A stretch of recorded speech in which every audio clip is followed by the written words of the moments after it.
Assalomu alaykum barchalarga. Sizlar bilan g'oyibona bo'lsa-da ko'rishib turganimdan bag'oyatda shodman. Ushbu video tahlil Al-Ain Cup Birlashgan Arab Amirligida o'tkazilayotgan 4 ta eng kuchli komandalar aro bo'layotgan musobaqaga bag'ishlanadi. Nimaga eng kuchli deyapman? Birlashgan Arab Amirligi tabiiyki arab davlatlari tilga olinsa, ularning sinonimi albatta soqqa.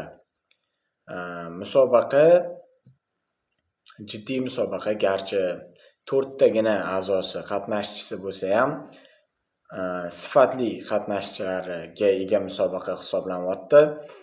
O'zbekiston o'tkazadi Markaziy Osiyo Kubogini va unda Eron kelishini hisobiga mavqei bor O'rta Osiyo chempionati musobaqasi bo'ladi. Mana bu Al-Ain Cup shunaqa zo'r bo'ldiki, tanlangan 4 ta komanda ham mag'lubiyatga kam uchraydi.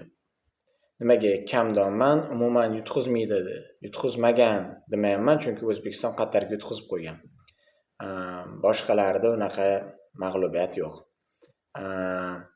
Capo Verde ham oxirgi marta 2024-yilda Mavritaniyaga 1-0 hisobida yutqizib qo'ygan, o'shanda qizil olishgan. Misr ham fevralda yutqizib qo'ygan. Qaysi komandaga eslamayapman va shundan beri mag'lubiyatsiz seriya ko'rsatib kelyapti. Misr ham, Eron ham mag'lubiyatsiz kelyapti va O'zbekiston o'sha bilasizlar Qatarga yutqizib qo'ygan edi.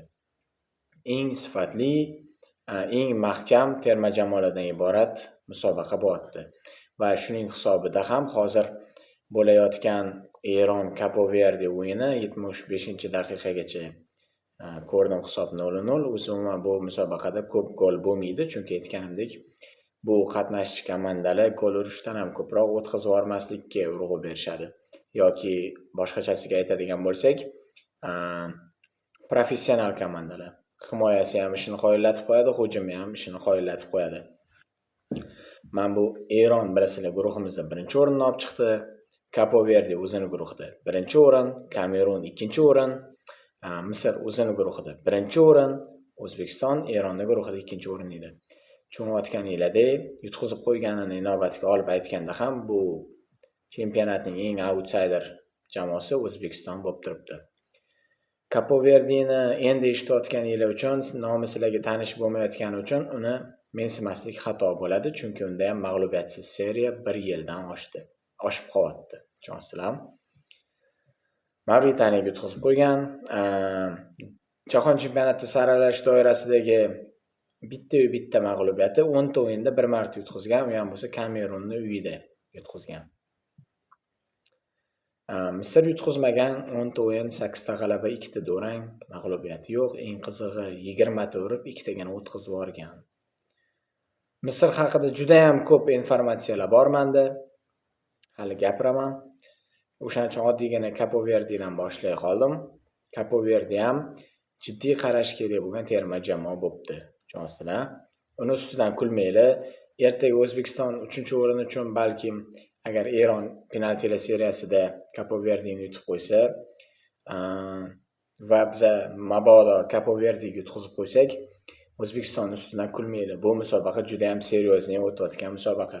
Ya'ni ishtirokchilari juda ham o'zini ishini qoyillatib qo'yayotgan terma jamoalar bo'lishadi. Qaranglar, Misr haqida gapiraman. Jamoani lideri Muhammad Saloh, eng ko'p gol urgan futbolchi Muhammad Saloh, eng ko'p gol uzatma bergan futbolchi Muhammad Saloh. Jahon chempionati saralash doirasidagi ko'rsatkichni aytyapman. 10 ta o'yindagi ko'rsatkichi. Keyingi darajada Trezeguet jamoaning eng zo'rlaridan hisoblanadi. Zizo degani bor. Marmush bilasizlar Manchester Cityda o'ynaydi, lekin terma jamoaga juda katta foyda keltirib, o'yinni o'ziga olotganini ko'rmayapman, chunki terma jamoada Muhammad Salah bor. Muhammad Salah borligi uchun Koptov Salahga boraveradi. Salah pas qilib chiqazib beraveradi. Shuning uchun ham Marmushga fokus, e'tibor tushmayapti. Har o'yinda 2 tadan o'rtacha gol urib keladi. 8 ta quruq o'yin o'tkazgan. 10 ta o'yin o'tkazgan, shulardan 8 tasi quruq. Nimaga desanglar, 2 qavatli himoyasi bor ekan. Avtobus qo'yib qo'yar ekan. hujumda ham ko'pchilik bo'lib o'ynaydi, himoyada ham ko'pchilik bo'lib o'ynaydi. Qoyilmisizlar?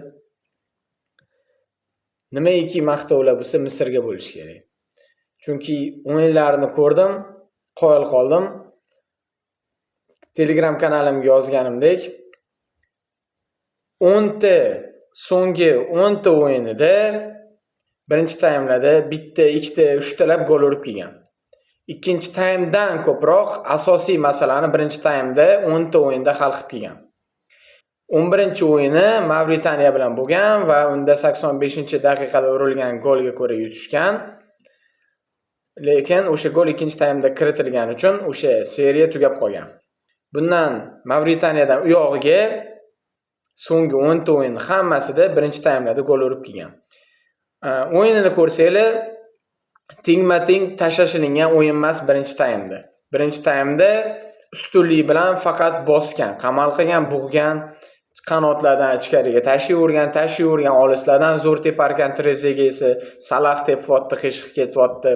Endi Salah o'zining oldingi formasida emas, chunki bunga sabab avvalo balki o'zidadir, balki Arne Slot uslubidadir. Salah tusholmayotgandir, lekin tepishlarini ko'ryapman, noaniq zarbalari bor. Oldingidek uzoqdan aylantirib solib qo'yadigan Salah yo'q. Aksincha Trezega juda ham zo'r turibdi. U aniq tepyapti, paslari zo'r bo'lyapti, gollar uryapti. Marmushga aytganimda, jamoa Marmushga o'ynamayapti, shunga u uncha ko'p e'tiborga tushmayapti Marmush o'yinlarda. Lekin qoyil qolarlisi, bu videoni o'zi shu gap bilan boshlashim kerak edi. Videoning asosiy gapi ham mana shu. Misr birinchi taymda raqiblarini bug'ib qamal qilib tashlayapti. Sanadim, aytsam ishonmaysizlar. Raqib jarima maydonining ichida 6 ta futbolchi bor. Korobkaning tashqarisida 2 ta futbolchisi bor. Общий 8 ta. Qoyilmisizlar, qanaqa tepada bug'ib qo'yapti. Juda ko'p zarbalar berib tashlayapti, juda ko'p hujumlar tashkil etib tashlayapti. Qanotlardan olib kelyapti-da, jarima maydoniga havodan past tashlayapti. Baxtimizga Igor Sergeyevga o'xshagan nominal hujumchisi yo'qki, o'sha havodagi koptolarni golga aylantirsa. Tushunasizlar? Agar Igor Sergeyev Misrlik bo'lib tug'ilganida, o'shoninglar dunyoning eng zo'r Robert Lewandowski, Harry Kane'larning qatorida bo'lardi terma jamoa darajasida. Chunki Misr faqat markazga tashlayapti, nominal hujumchisi koptonni yutib olmayapti. Efiopiya bilan o'yinda mana aytayotganimdek qanotlardan o'ynaldi, Salohga o'ynaldi. Yarim himoyasi kreativ, hujumlarni tashkil etishga usta. Himoyasi o'sha himoyalanayotgan payt 2 qavat qilib qo'yapti, raqiblari kira olmayapti. Qoyil qolinglar Misrga qoyil qolinglar. Va meni eng ko'p o'ylantirayotgan narsa bizani Misr bilan bo'ladigan o'yinimiz bo'ladi. Zo'r o'yin bo'ladi. Birinchi taymda biz turib bera olsak, ikkinchi taymda o'ynashga Misr beradi. Lekin birinchi taymda bermaydi. Boz ustiga biz to'p nazoratiga urg'u berib o'ynaydigan jamoa emasmiz, lekin baxtimizga Fabio Cannavaro Urugvay bilan o'yinda va undan oldingi o'yinda qaysi komanda bilan o'ynaganimizni eslolmayman. Ikkinchi bo'lib o'ynashni sinab ko'rdi. Va Misrga qarshi ikkinchi bo'lib o'ynash bizaga qo'l keladi. Bizaga Misrga qarshi o'yinda to'p nazorati umuman kerak emas.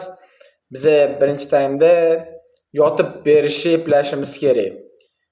Chunki Misr bug'ib qo'yar ekan, tepaga ko'pchilik bo'lib turib chiqib olar ekanda, qanotlardan ichkariga tashiyorar ekan, tepaverar ekan. Himoyachilarimiz juda ham qiynalib ketishadi. Koptonni olib chiqishga esa ikkitadan iborat yarim himoyamiz juda ham zaiflik qiladi. Bilasizlar, mana bunaqa. Eron O'zbekistonning zaif nuqtasini ko'rsatib beradi. Hozirgi zamonaviy futbolda eng birinchi o'ringa chiqib ketgan narsa bu yuqori pressing.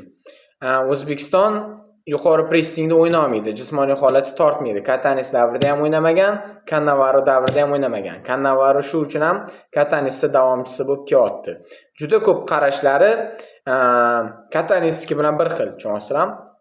Pressingga urg'u bermaydi. U ham, bu ham himoyadan o'yin quradi. U ham, bu ham ikkalovi bir xil, tushunasizlar? Boshqa Cannavarodan boshqa murabbiy yo'qmidi xuddi shunaqa o'ynaydigan desanglar, misol uchun Levchenko ham zo'r, xuddi anaqa Srechko Kataniskiga o'xshab o'ynaydigan Durang ham yomon emas, yutqizib qo'ymasak bo'ldi deydigan trenerlardan edi, lekin Srechko Katanes ketganida Levchenko Neftchi bilan dovdir-savdir qilib yuruvdi. Agar yaxshi ketayotgan bo'lganda, balki Levchenkoni taklif etishgan bo'lardi har qalay keyingi yil uchunmi. Cannavaroning yaxshi tomoni u qisqa fursatda yaxshi natija qilib beradigan murabbiy.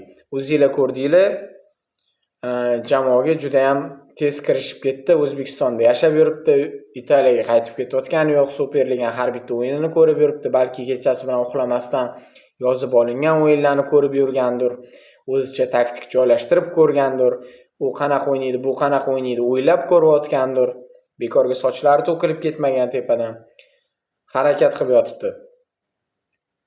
Va Misrga qarshi o'yinda xullas Eron bilan gapni nimaga boshladim?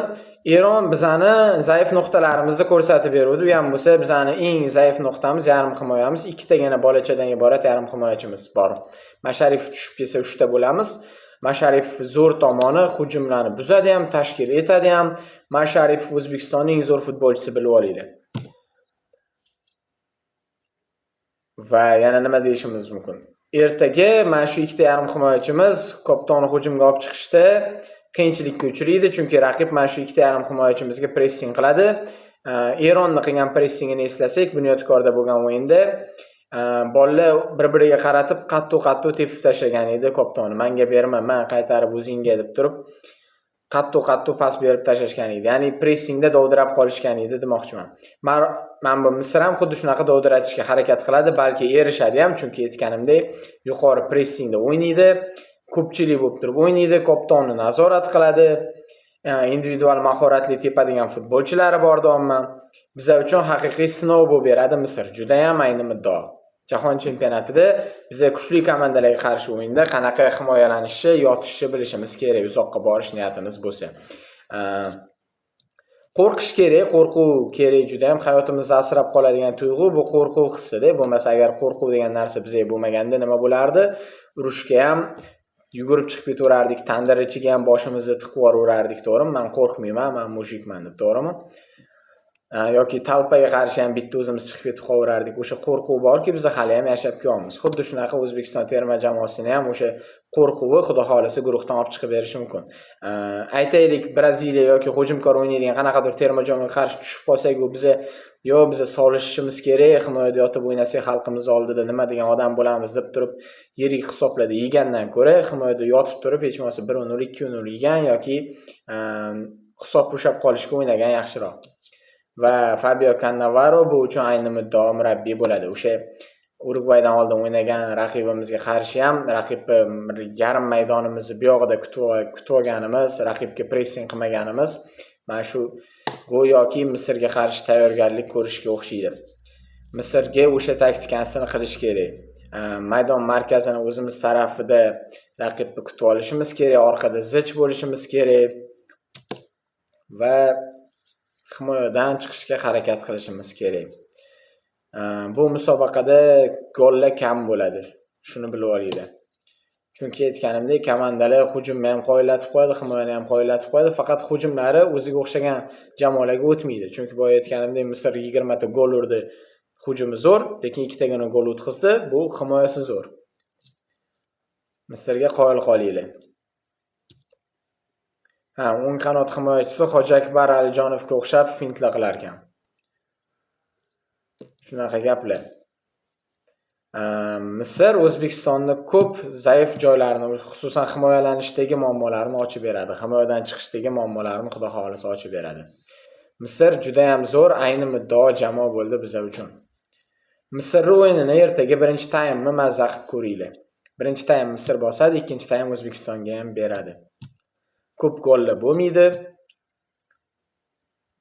Va agar yutqizib qo'yib 3-o'rin uchun Kapoverdi bilan o'ynab qolsak, lekin Kapoverdi ham Eron bilan o'yinda teng-teng solishi beryapti. O'ynab qolsak, u Kapoverdiga ham yutqizib qo'ysak, ko'ngillarni cho'ktirmaylik. Kapoverdi ham padarka komanda emas ekan. Bu 4 ta komandaning 4 talavi ham zo'r. Yutqizib qo'ygani bilan, statistikasi bilan, ya'ni guruhidan 2-o'rinni olib chiqqani tomonlama O'zbekiston sal ichida eng oddiysi bo'lib turibdi. Chunki qolgan 3-chalovi ham guruhidan 1-o'rinni olib, mag'lubiyatsiz chiqib turgan Yorwa Racing komandalar. Mazza qilib to'yib ko'rib olish kerak bunaqa musobaqani qadriga yetib.